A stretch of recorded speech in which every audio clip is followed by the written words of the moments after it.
Baik, Assalamualaikum warahmatullahi wabarakatuh pemirsa. Alhamdulillahirabbil alamin. Assalatu wassalamu ala asrofil anbiya'i wal mursalin wa ala alihi wa sahbihi ajmain amma ba'du. Allahumma sholli ala Sayyidina Muhammad wa ala ali Sayyidina Muhammad. Pemirsa TVRI, senang sekali pada hari ini, hari ke-19 Ramadan. Saya Gorbi Gunawan tentunya hadir lagi kembali menemani Anda untuk sama-sama. Hari ini kita akan mendengarkan diskusi tentunya dengan tema-tema yang menarik juga tentunya di Hikmah Ramadan hari ini. Dan sebelum saya memperkenalkan Ustadz kita pada hari ini, kita akan sama-sama sama-sama mendengarkan terlebih dahulu pembacaan ayat suci Al-Quran yang akan langsung dibacakan oleh Saudara Muksin SPD, yaitu surat Ali Imran ayat 159.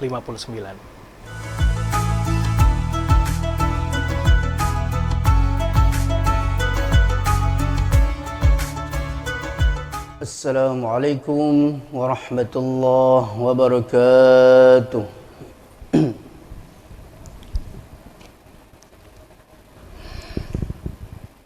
A'udzu billahi minasy syaithanir rajim.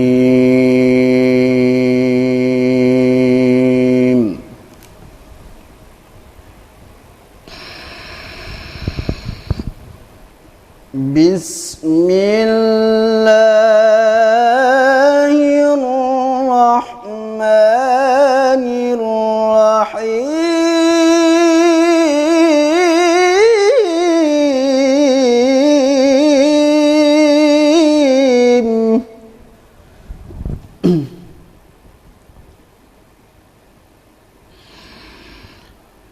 فبما رحمة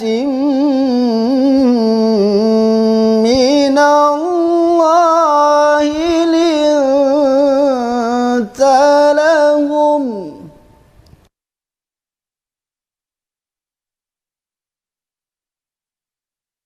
ولو كنت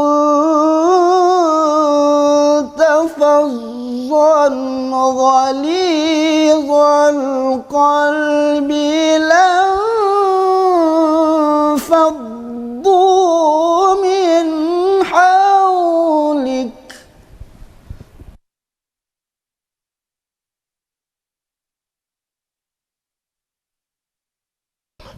فاعف عنهم واستغفر لهم وشاورهم في الأمر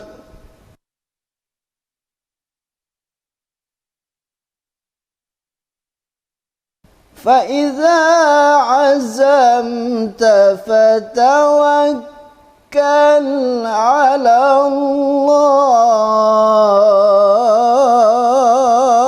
الله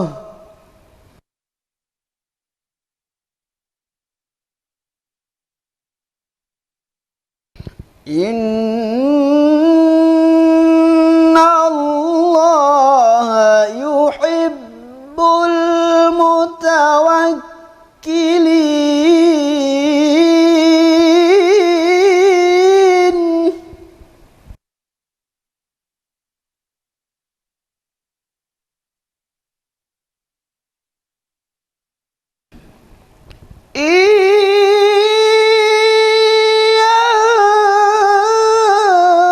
ينصركم الله فلا غالب لكم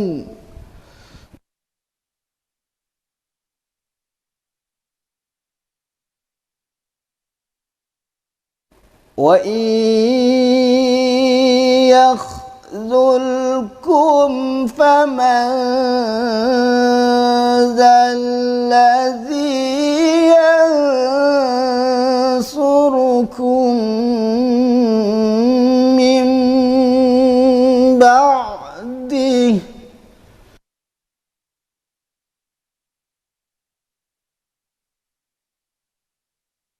وعلى الله فليتوكل المؤمنون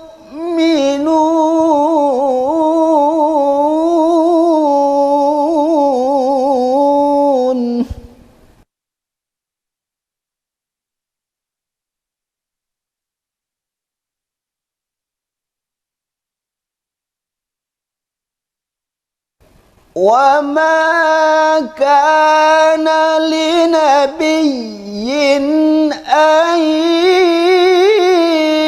يغل ومن يغلل يأت بما غل يوم القيامة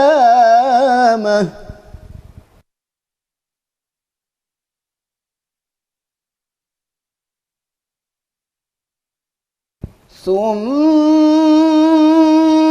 توفى كل نفس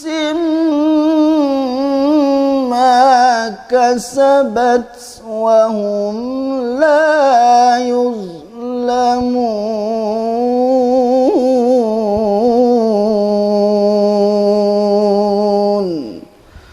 صدق الله العظيم.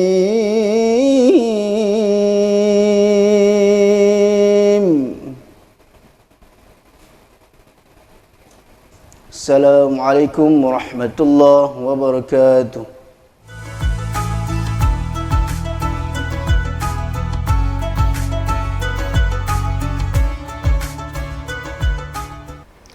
Nah, pemirsa, hari ini seperti biasa di Hikmah Ramadan kita juga akan bersama-sama berdiskusi dengan Ustadz kita pada hari ini, Bapak Amir Muslim. Pak Ustadz, Assalamualaikum warahmatullahi wabarakatuh, Pak. Waalaikumsalam. Masih puasa, Pak, ya? Alhamdulillah. Alhamdulillah. Gimana puasanya, lancar ya, Pak? Alhamdulillah. Alhamdulillah. Semoga diterima Allah puasa. Amin, itu yang paling penting ya, Pak, ya. Supaya nggak cuma jadi haus dan lapar saja. Baik pemirsa, hari ini kita mempunyai tema seperti biasa. Setiap harinya kita pasti punya temanya beda-beda nih, Ustadz. Nah, kalau untuk hari ini atau untuk yang sekarang, ini seperti kita ketahui, untuk temanya tadi kita akan sama-sama mendengarkan sebenarnya dalam Al-Quran sendiri nih, Tat. Ini kan kita sering sekali banyak hal yang bisa kita dapatkan di dalam Al-Quran. Tentunya kalau misalnya kita membaca Al-Quran dan juga mungkin mempelajari Al-Quran juga sebenarnya, itu jadi salah satu hal yang sebenarnya baik sekali untuk akhlak kita nih, Tat. Nah, hari ini kita akan sama-sama pemirsa akan dengan tema kita yang tentunya masih mencakup akhlak dan juga mencakup Al-Quran sendiri, Tat. Agar kita menjadi manusia yang lebih baik lagi, bertepatan juga dengan Ramadan seperti ini nih, Tat. Nah, ini mungkin boleh sedikit Ustadz jelaskan ataupun juga sedikit dijabarkan sedikit tentang bagaimana sih kaitannya antara akhlak dari manusia dan juga dari Al-Quran itu sendiri, Tat, mungkin. Ya. Baik, bagus, Mas. Setidaknya ada 3 fungsi besar Al-Quran. Pertama, wa nunazzilu minal Qur'ani ma huwa syifa. Allah turunkan Al-Quran ini sebagai obat. Obat hati, obat manusia, zahir dan batin. Ya. Yang kedua, hudan linnas. Al-Quran itu benar-benar petunjuk bagi manusia. Ya kan? La raiba fihi, yang tidak ada keraguan sedikit pun. Ya kan? Kemudian syahrul Ramadan alladzi unzila fihi al-Qur'an hudan wa bayyinatin minal huda wal furqan. Dan Al-Quran juga sebagai pembeda antara hak dan yang batil. Baik. Dan seluruh, ada yang terpenting, Mas. Apapun kaitannya dengan Al-Quran, sesuatu itu jadi mulia. Wah. Sebuah kertas HPS biasa, kalau kita ketemu perinan surat-surat biasa, bisa untuk bungkus cabai, untuk bungkus bawang. Tapi ketika dia diprint Al-Quran, kertas itu jadi mulia. La yamassuhu illal mutahharun, harus dipegang itu kertas dengan keadaan berwudu. Oh, iya. Masya Allah, kertas jadi mulia karena ditulis Al-Quran. Al-Quran. Apalagi manusia kalau menghafal Al-Quran jadi mulia. Benar sekali. Nah, Tat, jika kita berbicara tentang Al-Quran sendiri, sebenarnya Al-Quran itu punya hak nggak sih, Tat, sebenarnya? Gitu. Ya, bagus, Mas Gari. Al-Quran itu ada 4 haknya. Pertama, kita hak Al-Quran, beruntunglah di antara kita yang menunaikan hak pertama, namanya tadarus Quran. Tadarus Quran. Orang-orang yang di masjid tadarusan itu menunaikan hak pertama, yaitu qiraatil Quran. Minimal kalau bisa 40 kali dalam 40 hari, khotam 1 kali. Setiap 40 itu, ini orang beruntung ini. Kepentok paling standar minimal dalam setahun 2 kali dikhotamkan. Ini haknya Al-Quran, hak tadarusnya, hak dibacanya. Yang kedua adalah hak tadabur Quran. Setelah kita baca, kita kan nggak paham maksud dan tujuan. Tentu harus kita pahami, mentadaburi, memahami maksud dan tafsirnya, terjemahannya. Ini hak kedua. Beruntung orang yang paham 30 juz Al-Quran. Maka duduk di majelis tafsir, duduk di majelis ulama. Ada hak ketiga yang juga terpenting, setelah kita baca, kita paham maksudnya, lalu kita amalkan. Ini penting. Beruntung orang yang mengamalkan. Ya, kayak orang mendengar dialog agama sekarang ini, beruntung yang mendengar dialog, lebih beruntung lagi yang mengamalkan. Ya. Ada lagi yang hak keempat. Apa tuh, Tat? Setelah dia baca, dia pahami, dia amalkan, lalu dia dakwahkan kandungan Al-Quran. Kalaupun kita hari ini diundang di sini, kita mau menyampaikan ini dalam rangka memenuhi hak yang keempat, yaitu mendakwahkan kandungan Al-Quran. Ini juga perlu diluruskan. Ini dakwah, ceramah ini bukan sekedar tugasnya ulama dan ustadz saja. Ketika orang itu ingin menunaikan hak Al-Quran, ketika dia memahami, yang Nabi pun telah bimbing kita, balighu anni walau ayah, walaupun sampaikan walaupun satu ayat, maka Al-Quran ini juga harus disampaikan oleh semua orang beriman dan semua orang Islam, semampunya gitu. Dan Allah muliakan ketika dia mendakwahkan agama. Ya, ada kewajiban untuk menyampaikan kebaikan Al-Quran kepada sesama muslim. Artinya Allah muliakan dia dengan dia nyampaikan. Satu kalam dakwah itu lebih bagus daripada ibadah setahun di depan Hajar Aswad. Wow, luar biasa. Nah, Tat, balik lagi seperti yang tadi Ustadz bilang sebenarnya. Nah, kalau kita sendiri, sebagai umat sendiri, nanti pada akhirnya kita memutuskan ataupun juga ada orang nih yang mungkin akhirnya menjadi ahli Quran sendiri. Sebenarnya keuntungannya itu apa sih, Tat? Ya, bagus, Mas. Kita manusia ini akan termotivasi kalau ada al-wa'id, ada janji-janji Allah, ada keuntungan besar dengan kita lakukan itu. Apa keuntungan kalau kita menjadi ahli Al-Quran atau menjadi hafiz Al-Quran? Masya Allah, Mas, banyak sekali keuntungan janji-janji Allah di balik itu. Pertama, ahli Al-Quran ini, kalau dia berhasil hafiz Quran diterima Allah, dia diberi hak menolong ahli keluarganya 10 orang untuk masuk surga. Nolong, luar biasa. Tapi sebentar nih, Tat. Ini ternyata ada yang mau lewat dulu. Jadi kita tahan dulu. Dan jangan lupa nanti masih ada beberapa keuntungan yang akan didapatkan oleh mereka yang akhirnya menjadi ahli Quran. Jadi pemirsa jangan kemana-mana, tetap di Hikmah Ramadan.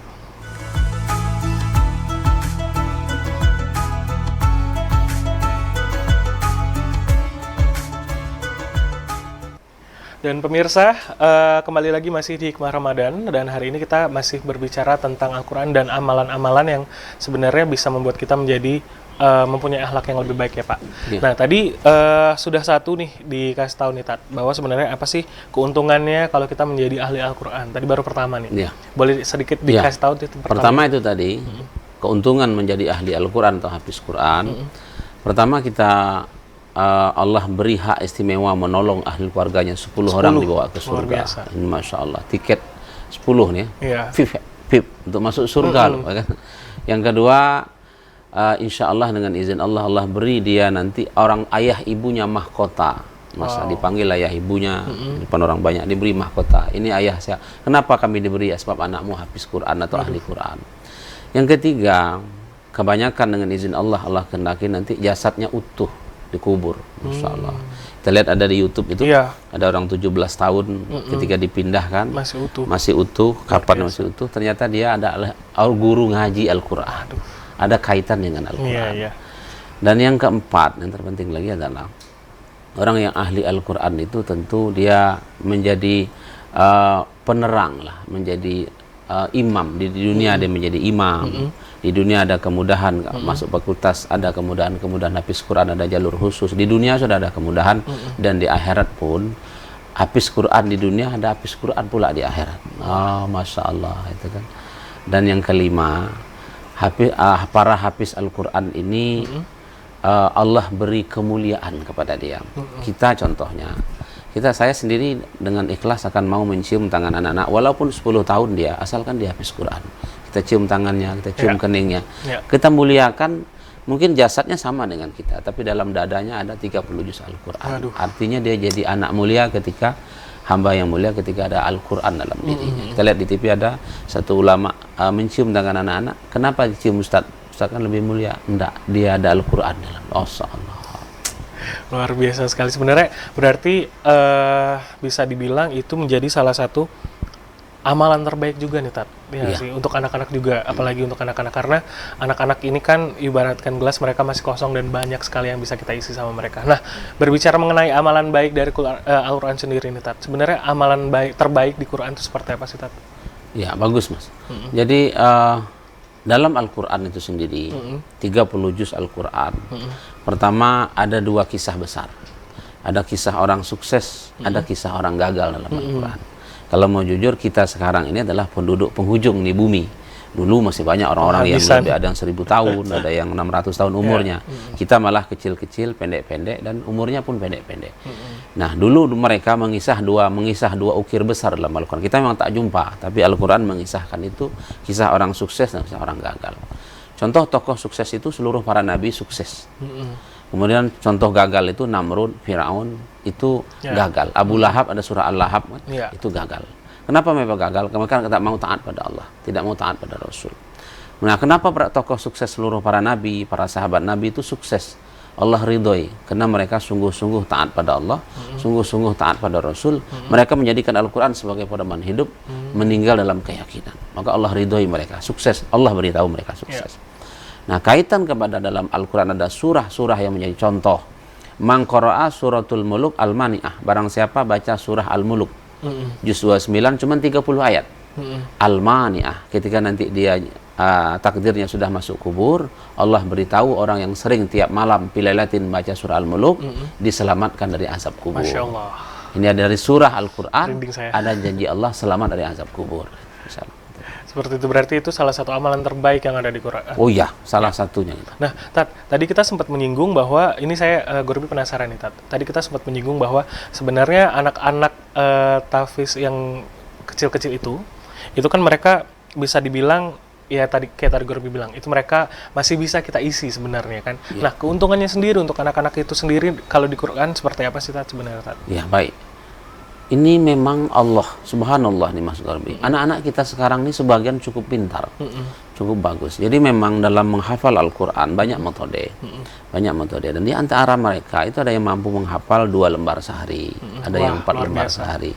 Maka di antara mereka itu ada yang dalam setahun 8 bulan sudah habis Quran, 2 tahun sudah habis Quran. Ini pertolongan Allah untuk generasi sekarang.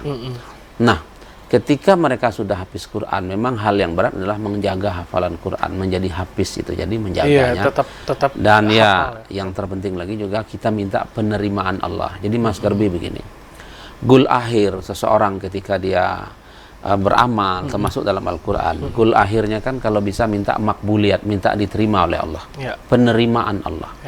Dia hafiz yang makbul, diterima Allah. Kita dialog pun agama sekarang minta amal kita diterima oleh Allah, dakwah kita diterima Allah. Nah, penerimaan itu ketika dia nawa itu menghafal Al-Quran ikhlas karena Allah. Kemudian meniru dia seorang hafiz Al-Quran terbaik kan Rasulullah. Rasulullah lah hafiz Quran terbaik. Dai terbaik itu Rasulullah. Mubaligh terbaik Rasulullah. Ana mubaligh wallahu yahdi. Saya seorang mubaligh kata Nabi, Allah lah yang memberi hidayah. Nah, bagi anak-anak tadi panutan kita adalah Rasulullah. Itu Mas. Itu berarti balik-balik lagi sebenarnya untuk kita sendiri sebenarnya pada saat mungkin anak-anak itu adalah waktu yang paling tepat untuk membentuk akhlaknya kali ya, Tat, ya. Oh ya. Benar. Kaitan pada akhlak. Akhlak terbaik itu Rasulullah itu adalah akhlak Al-Quran. Wow. Nah, Rasulullah itu adalah Al-Quran yang berjalan. Akhlak Al-Quran ada pada Rasulullah. Akhlakul karimah, akhlakul azimah. Apa sederhana penerapannya? Ini begini Mas Gordi. Kalau ada orang baik dengan kita, maka kecenderungan kita akan balas baik. Ya. Hal ini standar dan anak-anak pun mampu. Ya.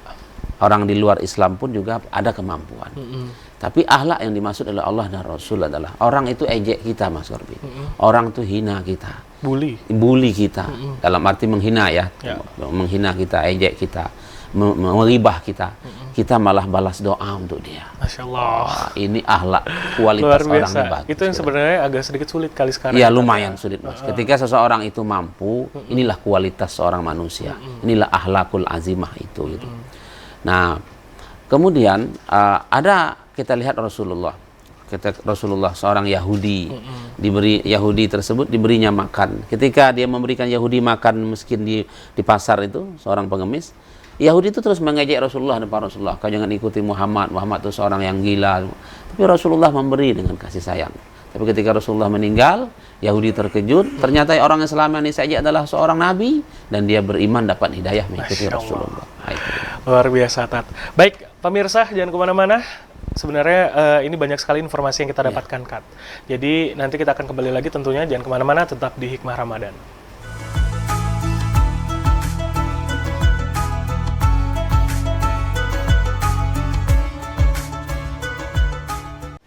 Baik pemirsa, kita masih berbicara ngobrol lah ya, Tat ya. Ngobrol tentang tema kita pada hari ini, kaitannya antara Al-Quran sendiri dengan akhlak kita sebagai umat. Nah, Tat, tadi kita sempat ngobrol bahwa sebenarnya di dalam Al-Quran sendiri, manusia yang paling baik, mulia akhlaknya itu sebenarnya adalah Rasul kita sendiri itu, Tat. Dengan banyak cerita yang tadi juga gue juga baru tahu, seperti itunya Rasul mengajarkan kita bahwa sebenarnya kalau ada yang menggibah atau ada apa itu sebenarnya dibalaslah dengan kebaikan, seperti itu, Tat ya. Nah, kalau kita ngomongin soal akhlak sendiri nih, Tat, keuntungan yang paling besar sebenarnya yang bisa kita dapatkan pada saat kita mempunyai atau berusaha memiliki akhlak yang baik itu sebenarnya seperti apa? Bagus sekali. Jadi fadilah seseorang punya akhlak yang baik. Allah beri dalam sebuah hadis, jazaa'us syiyam, seperti dapat pahala puasa sepanjang hari dan pahala tahajud sepanjang malam. Ketika dia 24 jam berakhlak baik, Allah catat pahala dia ibadah 24 jam. Nah, kenapa? Karena Rasulullah satu ketika ditanya, ya Rasulullah, amal apakah yang paling banyak menghantarkan seseorang ke surga? Rasul jawab dua, takwa, wa ahsanul ukhluk. Seseorang itu selalu bertakwa. Yang kedua adalah akhlak yang baik. Dengan dua amal mulia ini, bertakwa pada Allah, punya akhlak yang baik, ini amal paling sering menghantarkan seseorang ke surga, kata Rasulullah. Dan sahabat bertanya, apakah amalan yang sering pula menghantarkan seseorang neraka? Itu akhlak yang buruk, salah satunya, termasuk lidah kita. Gitu. Nah, kaitan dengan bertanya keuntungan berakhlak yang baik tadi, selain itu juga, ketika seseorang berakhlak baik, sahabatnya akan senang bersahabat sama dia. Orang tua pun akan senang, orang sekitar pun akan senang. Dan ada yang terpenting, ketika di sebuah rumah suaminya berakhlak baik, mengutamakan hukum-hukum Allah. Akhlak ini kan ada akhlak kepada Allah, akhlak kepada Rasulullah, akhlak kepada Al-Quran, dan akhlak kepada sesama manusia. Nah, kalau di rumah itu semua bersana baik, maka di rumah tersebut suasananya jadi baik. Ketenangan akan datang ke rumah itu, rahmat akan turun di rumah itu, sehingga di rumah itu akan bahagia, sakinah, mawaddah, warahmah ketika semua berakhlak baik. Positive vibes kalau kata anak muda zaman sekarang. The best sekali. Tapi kalau kita berbicara soal anak muda zaman sekarang juga nih. Nah, sebenarnya ini yang sebelum ke anak muda deh sebenarnya yang pengen Gorbi tanyain sebenarnya. Ini kalau kita sendiri nih, apalagi kalau kayak Ustadz sendiri dan juga mungkin kalau misalnya untuk orang tua juga sebenarnya apa sih upaya yang bisa kita lakukan supaya anak-anak kecil terlebih dahulu lah sebelum ke anak-anak yang remaja ini bisa mempunyai akhlak yang baik sebenarnya, Tat? Iya, Mas. Bagus. Apa upaya kita supaya anak-anak kita, generasi muda ini berakhlak baik? Masya Allah. Ini siapapun di antara kita yang mau berupaya memperbaiki akhlak ini, ini adalah disenangi, disukai oleh Allah dan Rasul. Allah suka sama dia. Kenapa? Karena Nabi diutus, seorang Nabi paling mulia diutus, bu'itsu liutammima makarimal akhlak. Nabi diutus adalah tupoksi besarnya untuk menyempurnakan akhlak manusia, memperbaiki akhlak. Jadi kalau kita punya program perbaikan akhlak, ada BUMN adalah akhlak yang baik, lihat kan? Termasuk TPRI semboyan akhlak yang baik kan? Ini adalah semboyan yang baik. Nah, maka bagaimana cara mulai dari mana? Tentu kita sekarang jujur mengatakan kita butuh panutan. Dan pada sebagian tertentu kita memang harus akui kita krisis panutan. Kita krisis teladan memang. Kalau mau jujur, kita kekayaan sekarang meningkat, Mas. Ini indikasinya adalah di depan TPRI aja mobil berjejer, motor berjejer. Di depan sekolah anak-anak SMA tuh Fortuner, Pajero Sport, bawa Android, motor moge. Artinya indikator kekayaan meningkat. Kita tidak kekurangan orang kaya. Gelar-gelar akademik alhamdulillah tiap tahun jebolan sarjana, magister, dokter. Tapi kita kekurangan orang soleh. Kita kekurangan orang bertakwa. Kita kekurangan orang punya figur akhlak dalam aplikatif pengamalan. Kita kekurangan ulama yang menjadi panutan. Kita kekurangan orang yang tengah malam dia menangis untuk mendoakan umat. Dia menjadi asbab hidayah orang lain. Ada namanya begini, Mas. Qad aflahal mu'minun, sungguh beruntung orang beriman. Adakah lebih mulia dari orang beriman? Ada, Mas. Dia beriman, dia menjadi asbab orang lain beriman. Sungguh beruntung orang punya akhlak yang baik. Dia berakhlak baik, dia menjadi asbab orang lain berakhlak baik. Dia mengajak orang menjadi akhlak baik. Dia role model, menjadi role model dalam akhlak. Panutan, ya kan? Laqad kana lakum fi rasul uswah. Sungguh ada dalam diri Rasulullah uswatun hasanah, suri teladan yang baik, panutan, role model ya itu. Dan untuk anak kita kalau mau mulai tentu dari semua lini lah, pemerintah, pendidikan di masyarakat, madrasatul ula, madrasah pertama, pendidikan di masyarakat, di lingkungan, di sekolah. Materi-materi perbaikan akhlak untuk umat ini kita prioritaskan, dan untuk inilah sebenarnya Nabi dihantar. Maka ini adalah amal yang disukai Allah, pemberkah negeri. Kalaulah amal ketaatan dibuat, amal akhlak baik dibuat, negeri itu jadi berkah.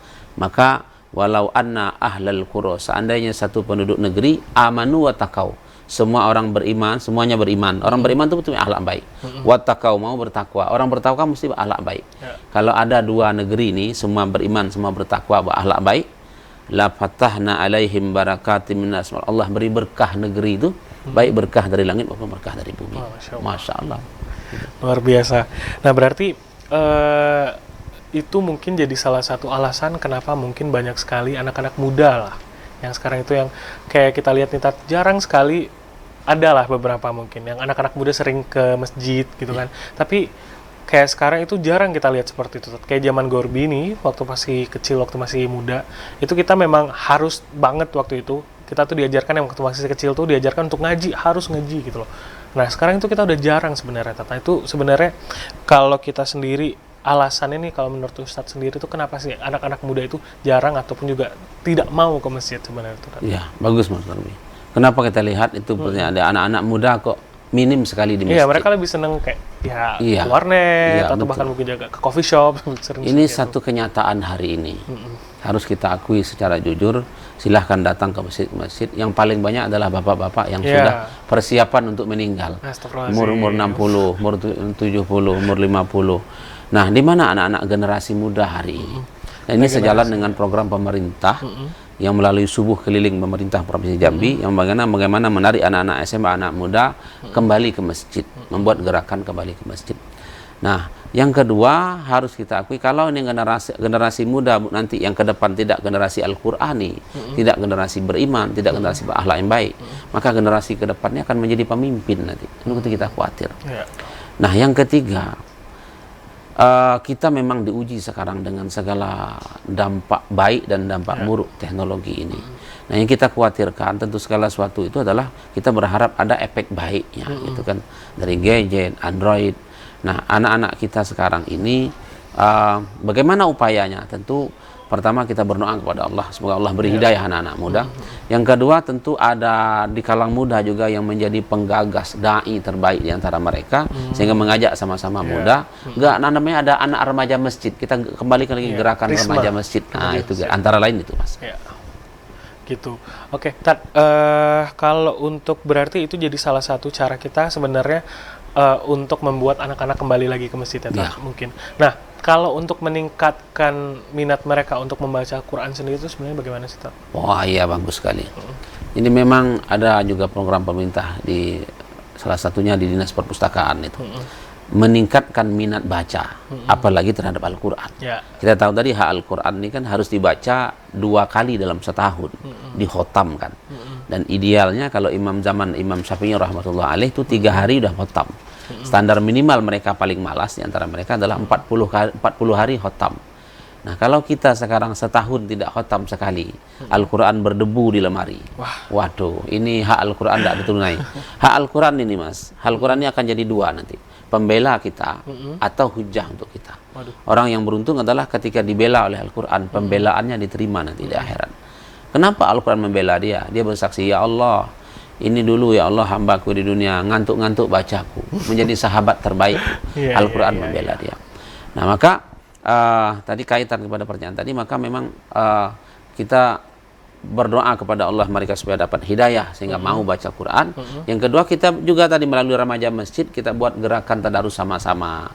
Kemudian kita sampaikan tentang keuntungan baca Quran sehingga dia mau baca Quran. Kelebihan-kelebihan menjadi ahli Quran. Ketika ada janji Allah yang baik untuk mereka, mereka semangat. Ada keuntungan di balik Al-Quran dunia dan akhirat. Baik, nah pemirsa, sebenarnya obrolan kita masih seru nih, Tat. Ya. Cuman karena ada yang mau lewat, jadi kita pause dulu sebentar, nanti kita akan lanjut lagi. Jadi jangan kemana-mana, tetap di Hikmah Ramadan.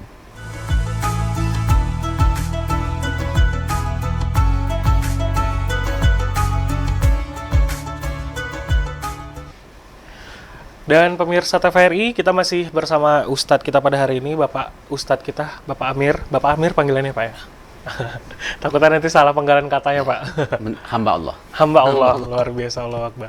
Pak, tadi kita udah sempat ngobrol bahwa salah satu caranya untuk meningkatkan anak-anak muda untuk membaca ataupun juga untuk ke masjid dan juga membaca Quran itu adalah salah satunya dengan program yang tadi Bapak sebutkan juga. Yeah. Dan bahkan itu sudah disupport sama pemerintah juga kan Pak ya. Nah sebenarnya ini ada satu lagi nih pertanyaan dari Gorby Pak. Sekarang ini kan kita semuanya kayak Gorby sekarang ini kita menggunakan handphone. Terus juga tadi Bapak bilang juga di awal segmen pertama itu kertas itu menjadi mulia bahkan dengan dia ditulis dengan ayat suci Al-Quran juga. Nah sebenarnya kalau untuk keuntungan sendiri nih Pak, antara perbedaannya kita membaca Al-Quran melalui Al-Quran sendiri sama handphone itu bedanya seperti apa Pak? Bagus Mas Gorby. Apa bedanya kita baca Quran pakai mushaf dengan pakai HP ya? Mushaf. Kalau kita pakai HP, bolehkah? Secara fikih tentu boleh, tidak berdosa. Kelemahannya memang ada sinar ultraviolet yang memang nanti ke mata. Secara pahala insya Allah kalau ikhlas diterima Allah. Ya. Nah, namun ada beda paling mendasar. Apa itu, Pak? Satu, memegang HP boleh tidak pakai wudu. Tapi memegang Al-Quran mesti pakai wudu. Mushaf. La yamassuhu illal mutahharun. Nabi sebutkan janganlah sentuh dalam Al-Quran, janganlah sentuh ini Al-Quran kecuali dalam keadaan berwudu suci. Yang kedua, ada 3 amal mata, Mas Gorby. Belum berbuat apa-apa, baru mandang udah dikasih pahala. Pertama, memandang Ka'bah langsung pahala setahun ibadah. Ya Allah. Yang kedua, memandang wajah ulama. Itu pahala. Memandang ulama pahala, Mas. Mendengar ilmunya pahala lagi. Yang ketiga, memandang mushaf Al-Quran itu pahala tersendiri. Membacanya pahala.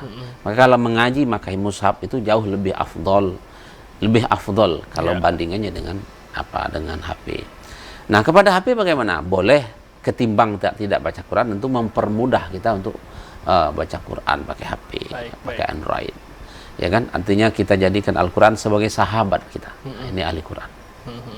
Baik, Tat, singkat nih. Sebelum kita mengakhiri acara kita pada hari ini, mungkin apa aja nih sebenarnya yang bisa kita sebagai Muslim nih, yang bisa kita ambil dari Al-Quran sendiri untuk bisa menjadi ataupun bisa mempunyai akhlak yang baik, Tat?